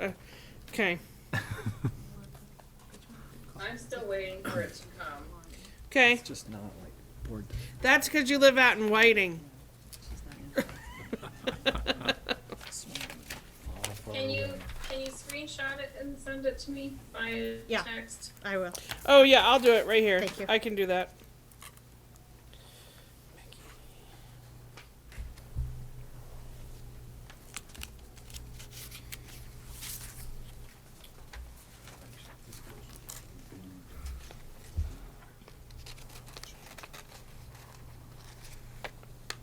Okay, it's on its way.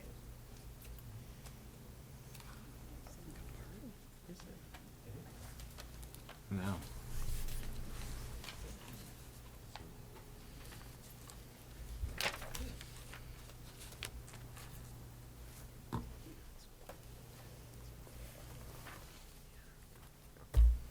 Oh. Hey, Natalie, I need you to redo yours. You picked 2 Pittsford and 1 at Yeah, I large. just saw it. All right.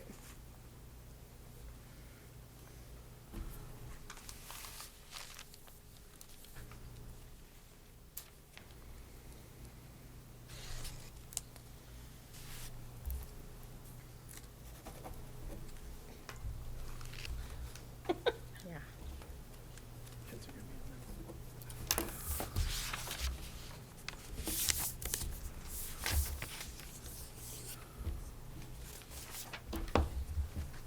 Empty nesters. Breaking out.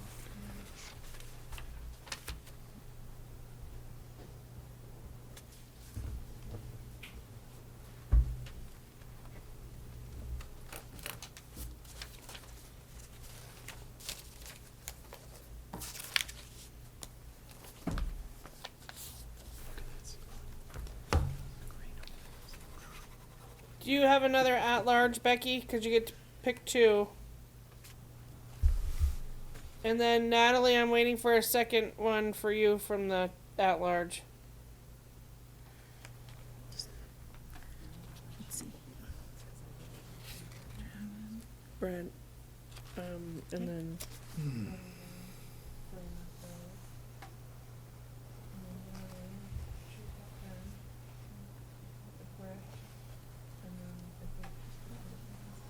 No, that's why she came down here. Brent. And then Devin. Okay. Okay, so the Lester seat. Wait. Oh, Wait. we're waiting for one more ballot. Okay, sorry. More, I thought they were. Great. 2 more ballots. I don't think the Leicester seat's gonna change, but. Yeah. Probably right. not. All right, thank you. What do you have? Jeremy and Devin. Mary. Okay. And Jen. And this one. And Jen. Greg.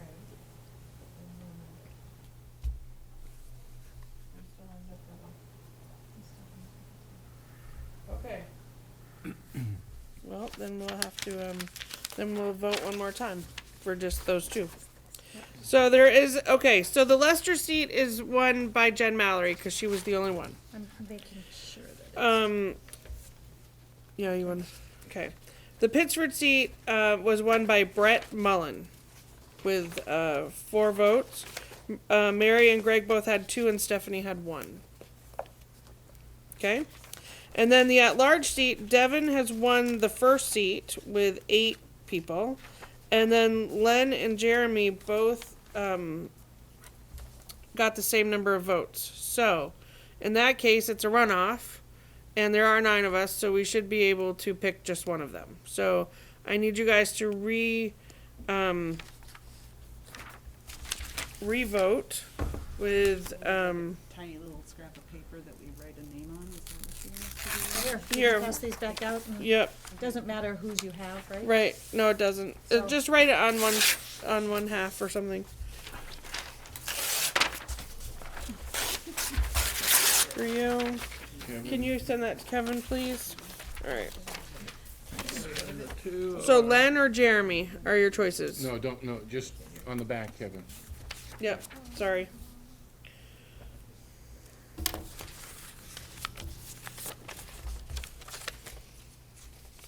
Yep. Thank you. Thank you.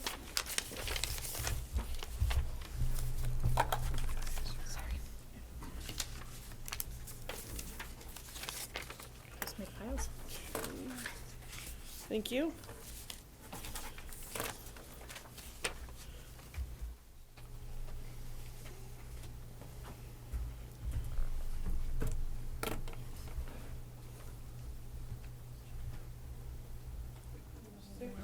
No, 7, and then I need the 2 up here. I already sent you mine. Yep.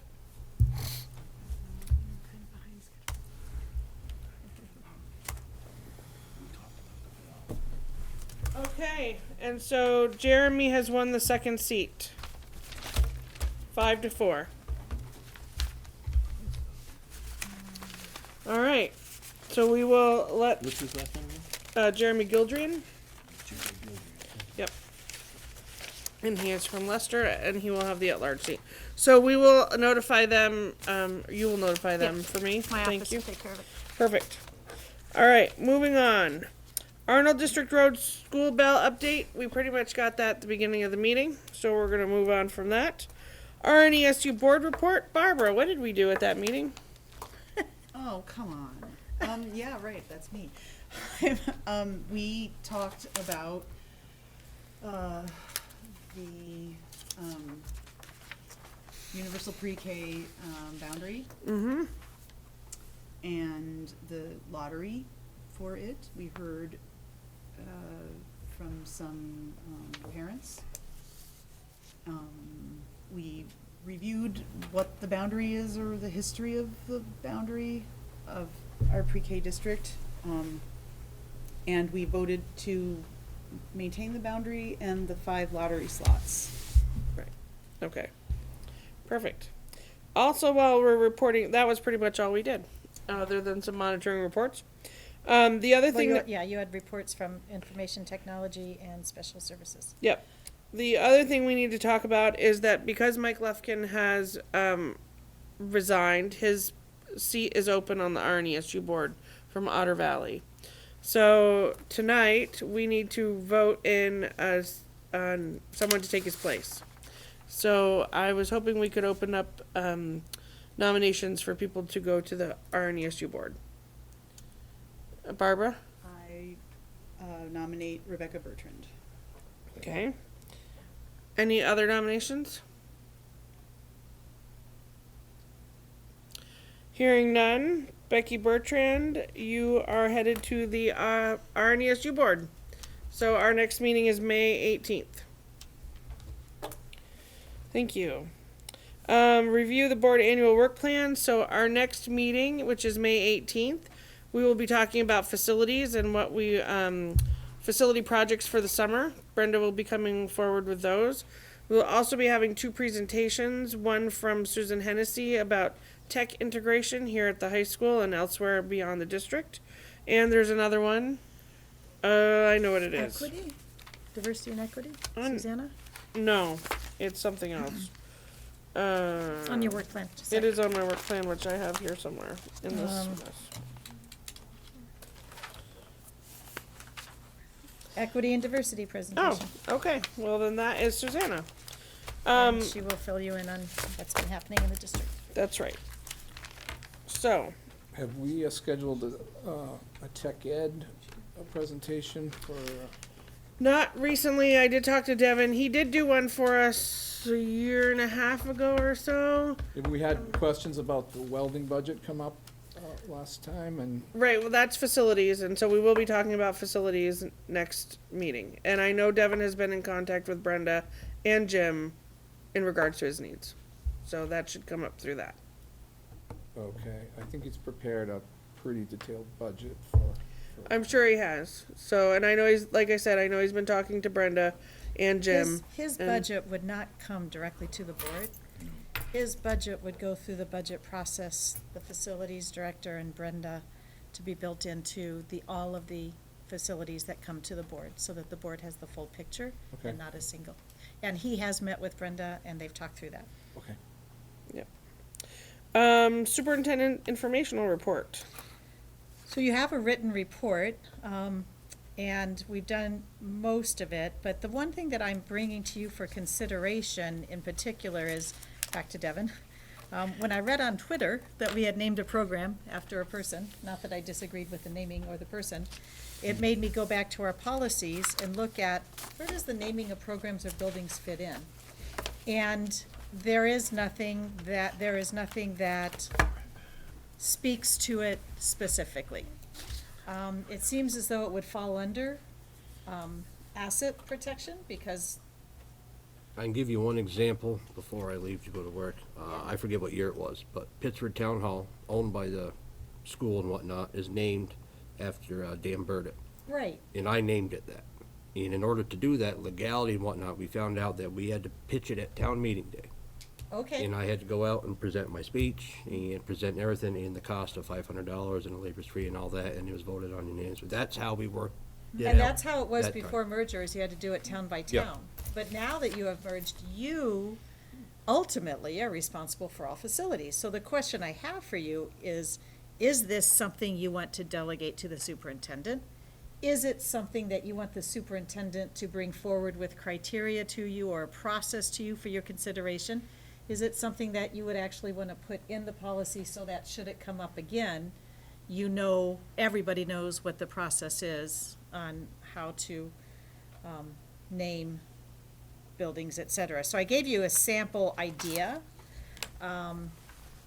for that policy that you just spent, that I just reported out to you tonight. You could add a section that the superintendent shall not allow the naming of any program or facility after a person whose activities are not in line with the values of the community as identified in the ends. If that's too broad, you could say the superintendent shall not allow the naming of any program or facility without designated criteria and process in place. You could say that the superintendent shall not allow the naming of any facility that hasn't come to the board for approval. So you see what I mean? You can shape it where you want it. Do you want the board to approve naming of programs and facilities? Do you want to delegate it? But I think you should state what you want. So at this point, I would like to add that to our next meeting agenda, just because I think it's a conversation. I don't think it's a 5-minute conversation. So good night, All right, everyone. thank you, Eric. night, Eric. It's Thank not you. a 5-minute conversation, I don't Excellent. believe, and Okay. I would, Build that rat's nest. well, was anything named after you, Dr. Mathis? No. Oh, so yeah, it is a rat's nest. All right, all right. Yes, it well- is. I am in Dr. Mathis's office. Oh, does it have a plaque out in front of it? No, but it could by tomorrow. Okay, we can make that happen, yes. All right, so, do we need to have negotiation update? Yes, we Okay. do. Darn it. 3 seconds. All right, so our next, Actually, those negotiations are done in public. yes, they are. So your negotiations update is that we have just gone to mediation. We're going to be entering mediation with the paraeducator bus driver negotiation team. And fact finding? Well, we're Or starting with mediation. Just mediation, okay. All right, so So our, we do not need executive Working session. under an expired contract, Not yet. no, not yet.